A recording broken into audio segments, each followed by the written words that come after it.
उफ उफ उफ उफ। ये खड़ा है 1 2 3 मकान, 3 मकान जल गए जी, ख़त्म।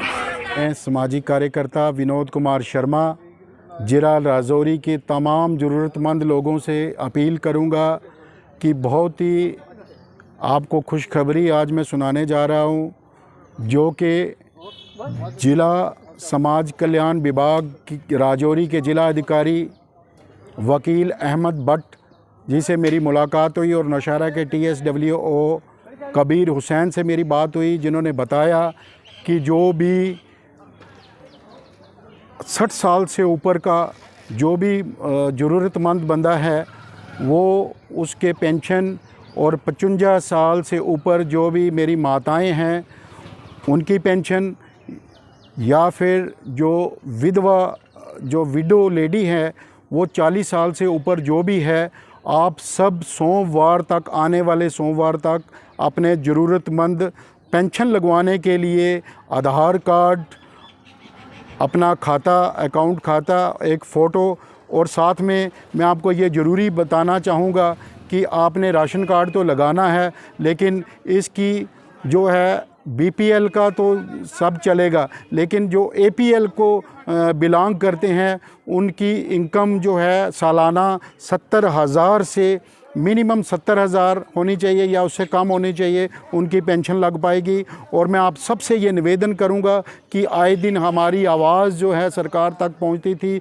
और बहुत अच्छा स्टेप जो है समाज कल्याण विभाग और UT गवर्नमेंट हमारी वो जम्मू कश्मीर है, इन्होंने इनिशिएटिव लिया है।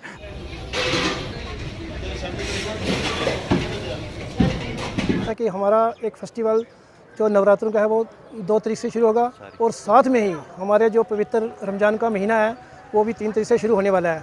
तो हमें जो डायरेक्शन दी गई है हमारे वर्ती DDC साहब ने कि बाज़ार का रौनक लगाओ और देखो कि बाज़ार में साफ़ सफाई और लोगों को अच्छा सामान मिलना चाहिए। भारत माता की देखा कि भारतीय जनता पार्टी के कार्यालय में आज सुबह का ये दूसरा प्रोग्राम है।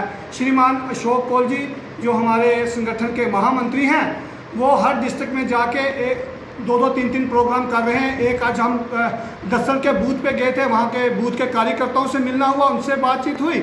उसके बाद एक संयुक्त मोर्चा सम्मेलन जो है वो भारतीय जनता पार्टी के ऑफिस में चल रहा है।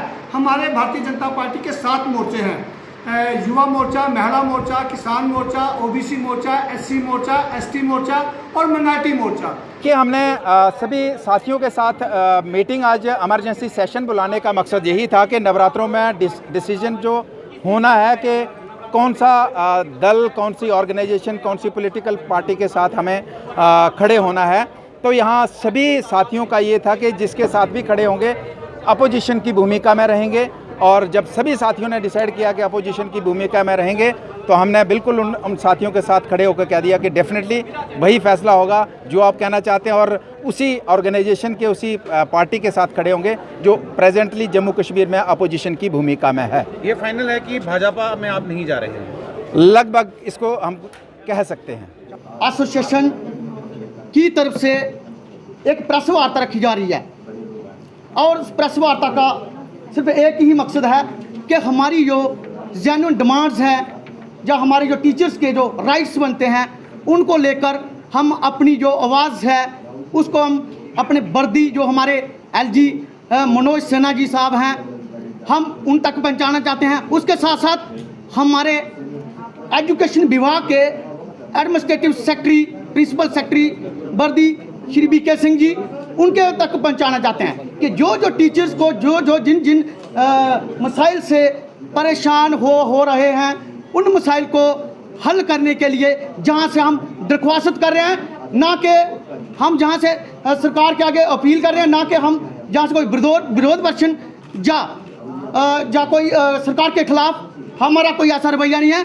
We are a teachers mean nation builders, और ये नेशन बिल्डर्स की आवाज़ है। हमारा सबसे पहला एक मुद्दा है जो काफ़ी दिनों से चला आ रहा है। जितने भी टीचर्स अंडर RET स्कीम के तहत लगे थे, आज उनको 18 से 20 वर्ष हो चुके हैं।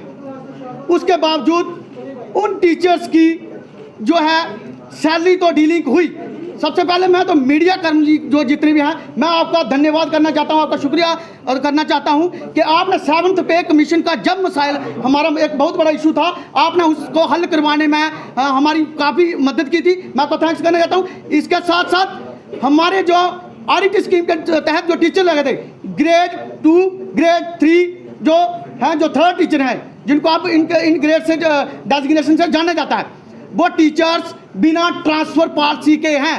ट्रांसफर पॉलिसी फ्री जो कश्मीर डिवीजन के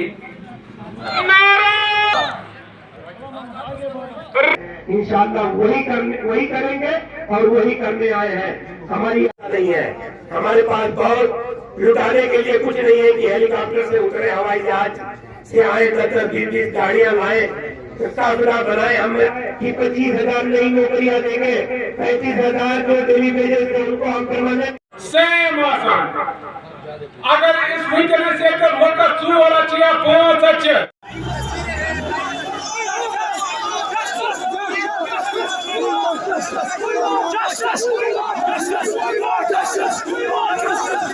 हम किसी और चीज के लिए नहीं कर रहे। हम प्राइम मिनिस्टर ऑफ इंडिया ने ऐलान किया था, honourable prime minister of India ने ऐलान किया था, honourable home minister of India ने ऐलान किया था कि यहाँ पे मिनिमम वेज एक्ट लागू किया गया है।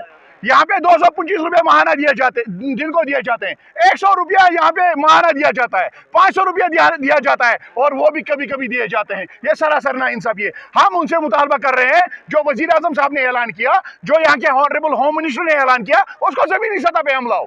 यहाँ इस मुद्दे को लेकर आज ये पत्रकार वार्ता की जा रही है। मैं कुलदीप सिंह मनास चिन्नानी कंस्टिट्यूंसी से और डिस्ट्रिक्ट उधमपुर से बिलोंग करता हूं। आज मैं कांग्रेस पार्टी से रिजाइन कर रहा हूं। जो भी ओहदा मेरे पास है, डिस्ट्रिक्ट जनरल सेक्रेटरी में हूं डिस्ट्रिक्ट उधमपुर का, और इंडियन कांग्रेस आर्मी का मैं डिस्ट्रिक्ट प्रेसिडेंट हूं। मैं तमाम अपनी बेसिक मेंबरशिप से और जो मेरे पास होते हैं इनसे मैं आज रिजाइन कर रहा हूं। सर, ये रिजाइन देने की क्या वजूहत रही? वजूहत ये रही, देखो देश चलता है पक्ष और विपक्ष से, और खास करके हम देखें तो दिल्ली में जो है विपक्ष तो बिल्कुल कमजोर है। अभी जो भी डिसीजन ले रही है तो सिंगल डिसीजन ले रहा है, उसका विपक्ष जो है मजबूत होना चाहिए। एक तो वो हमें नहीं लग रहा है। जम्मू कश्मीर की रही बात, तो यहाँ पे हमारी डिमांड थी और काफी इसके लिए हमने मीटिंगें भी की और मिले भी हम एजाज साहब के लिए भी, उनको नेतृत्व जो है जम्मू कश्मीर का दिया जाए, और वो विफल रहा इसलिए क्योंकि उनको कोई जम्मू कश्मीर की उन्होंने कमांड नहीं दी। भारतवर्ष में कांग्रेस पार्टी की तरफ से महंगाई मुक्त भारत अभियान की शुरुआत की जा रही है, जो अगला 1 सप्ताह तक चलेगा।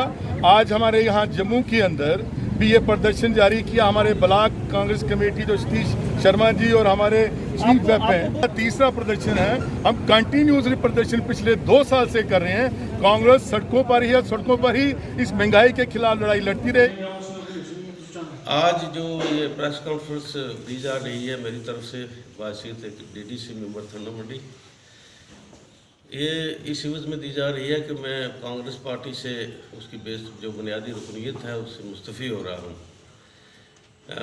जिसकी काफ़ी जो है वजूहात हैं।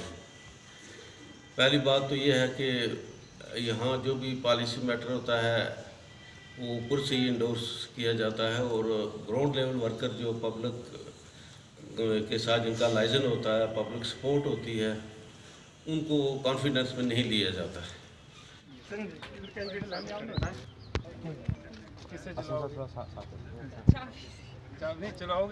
उनकी स्कीम के तहत 40 व्हीकल्स हमने बेनिफिशरीज़ को दी है।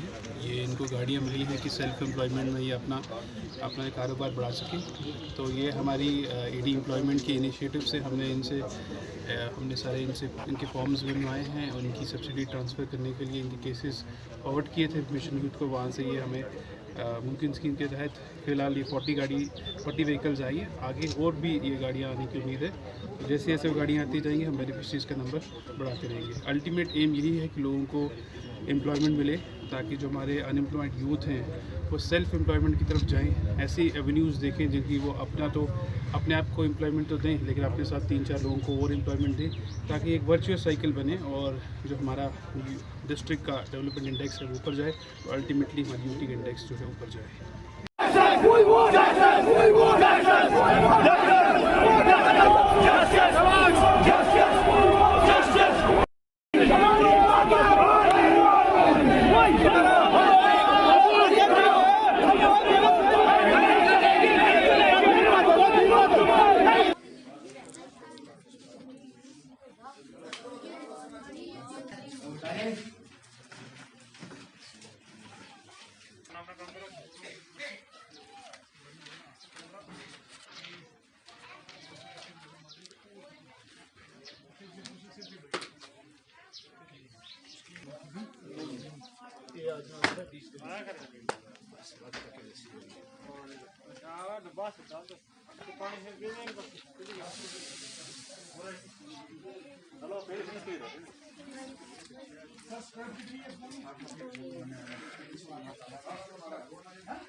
और पैंच वार्ड नंबर 3 ऊपर बंगाई का।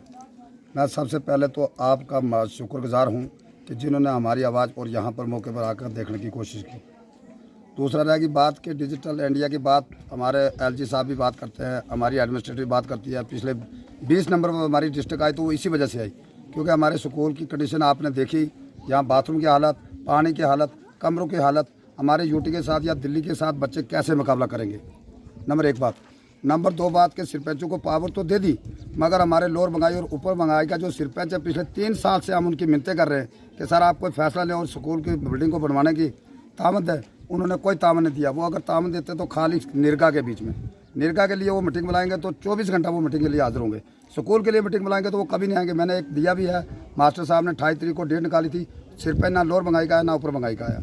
इसलिए मेरी रिक्वेस्ट ये है कि कुछ ऐसे बंदे हैं यहाँ पर जिन्होंने पहले भी ये रोड बनते समय इस स्कूल को अनटच रखा, और आज भी हमें 2 किलोमीटर स्कूल यहाँ से शाहदरा के साथ भी जुड़ जाती, हमारे बच्चे पढ़ते और हमारे बच्चों की प्रॉब्लम होती। साहब सार की पोल आप खुद ही यहाँ पर देख रहे हो, खुद ही हालात देख रहे हो। आपको ग्राउंड में आप उसके बीच में आपने विजिबल लिए हैं, उनसे आप देखें कि ये हालत है। डिजिटल इंडिया ये है, ये बच्चे कैसे करेंगे। एक कमरे में अगर 2 कमरे हैं तो 10 क्लासें चलेंगी, तो वो बच्चा कैसे यूटी के साथ और दिल्ली के साथ कैसे मुकाबला करेगा और वो कैसे नेट पास करेगा।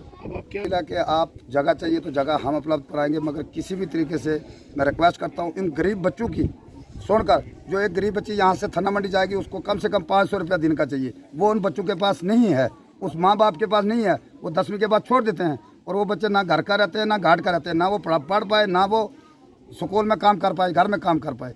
इसलिए मेरी यही रिक्वेस्ट है कि अगर ये बिल्डिंग बन जाएगी तो मुझे हाई सेकेंडरी मिल जाएगा। 14 किलोमीटर हाई सेकेंडरी यहाँ से दूर है, तो वो हाई सेकेंडरी में मेरे जो ये गरीब के बच्चे और बच्चियाँ हैं वो भी पढ़ पाएंगे।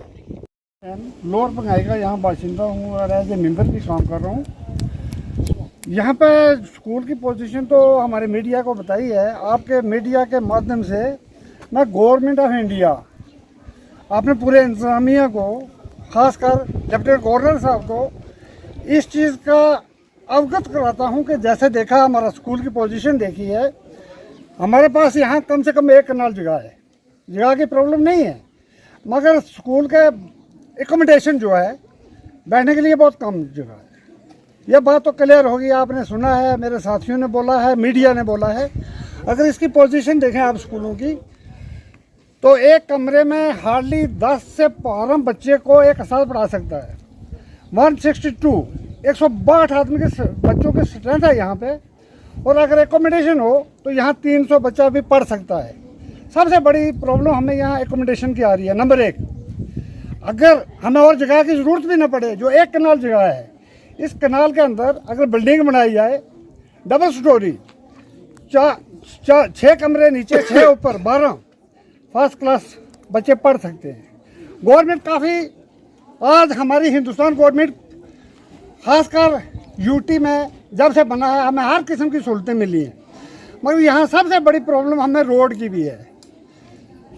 पंगाई टू शाहदरा ये तकरीबन 2 किलोमीटर रोड बनती है। माननीय अध्यक्ष जी, कश्मीर के चुनाव के लिए भी रेफरेंस है।